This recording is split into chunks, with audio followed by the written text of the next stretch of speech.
It's official, NFL football fans. At the time of this recording, early Monday morning, Jaire Alexander has been officially released by the Green Bay Packers. So before we get into the potential landing spots, I want you to let me know, where do you think Jaire Alexander will play in 2025?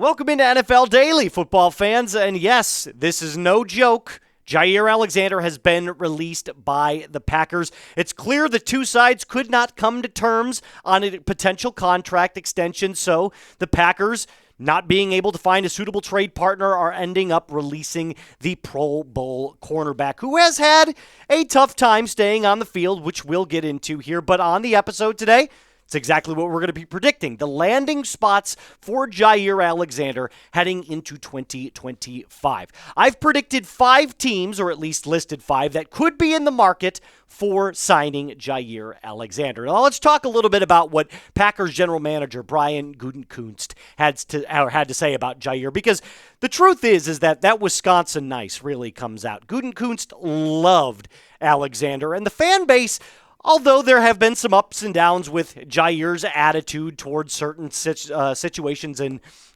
scenarios, the Packers really did enjoy having him on the team. So here's what Gutenkunst said, basically. I know it's been really frustrating, not only for him as a player, but for us as a ball club, when you have a player who's done what he's done for us and then not being able to be on the field and get a deal done. It's got to be frustrating for him. It is also very frustrating for us. And the truth is, Jaire's never available, right? Like, the guy just is never playing a full, healthy season. In fact, I could go back to the last 4 years, and the only quote-unquote fully healthy season that he's had in those last 4 years was in 2022 when he played 16 games. But in 2021, he played 4, and then the last 2 seasons back-to-back, he's at 7 games played. So I look at this as sort of a, what have you done for me lately situation. And the truth is that he hasn't. He hasn't done much. So I understand why the Packers were reluctant to want to give him a new contract. Now, he was scheduled to make $17.5 million in 2025, but none of that was guaranteed. So he's got to find a brand new home, and he's got to do it fast, because right now, he's not making any money.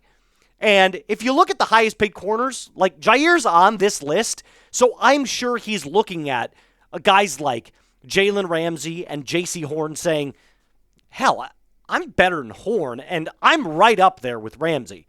So with Derek Stingley making $30 million a year, I'm sure Jaire's looking at that saying, I want something comparable.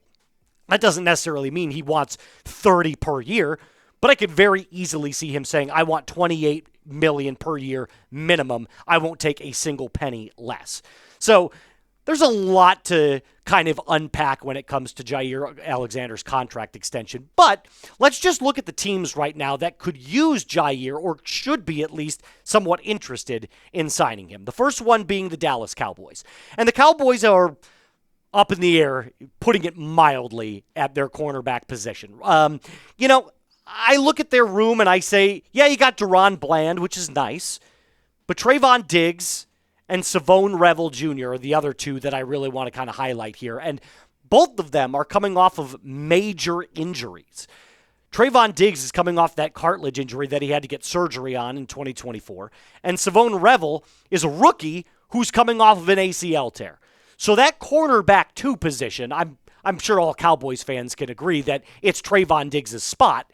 However, in the event that one of those 2 guys goes down, wouldn't it be nice to have a Pro Bowl level cornerback that could step in and be a starter day one, especially for the rookie, who we have no idea if he's good or not yet?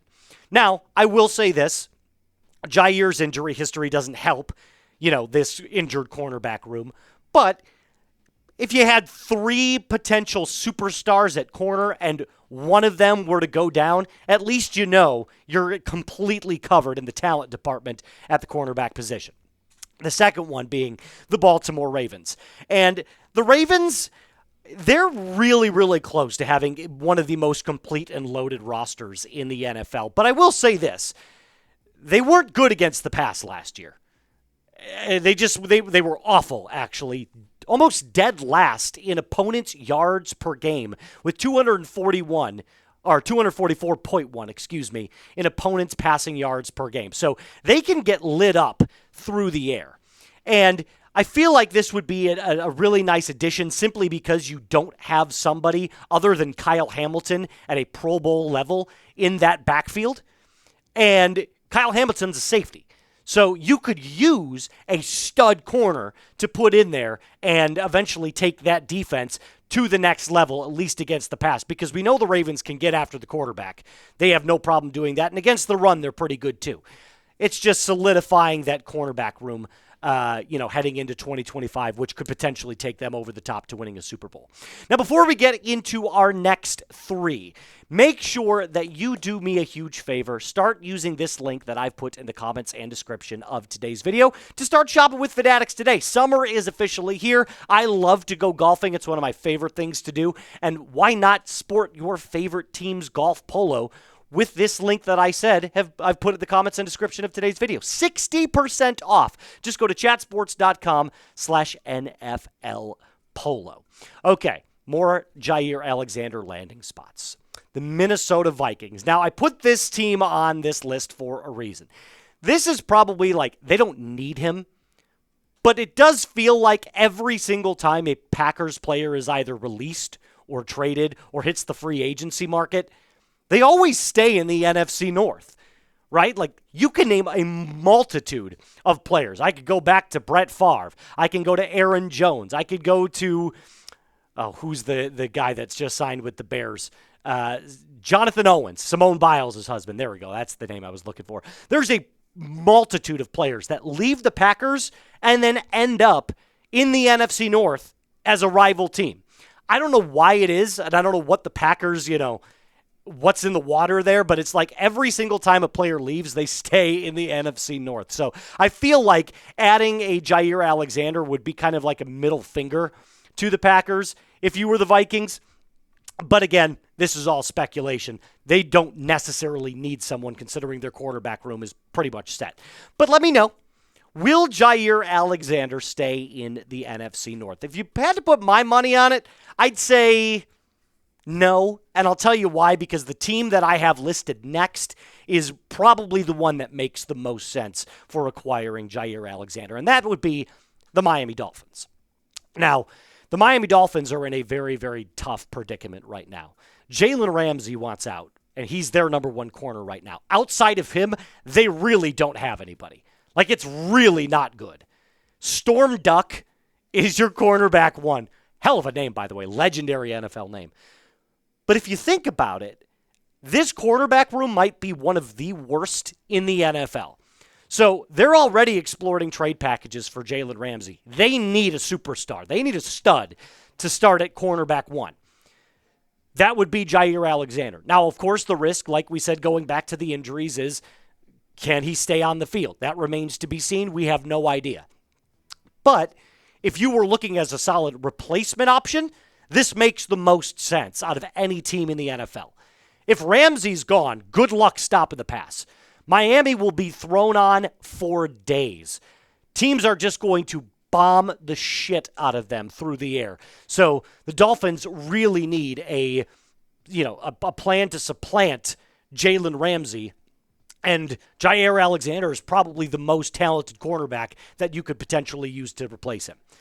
That leads me to my final landing spot. And another team that makes a lot of sense, at least to me, is the San Francisco 49ers. Look, they lost a lot of players in free agency back in March. And right now, Deommodore Lenoir, who's a very good cornerback, is your starting CB1.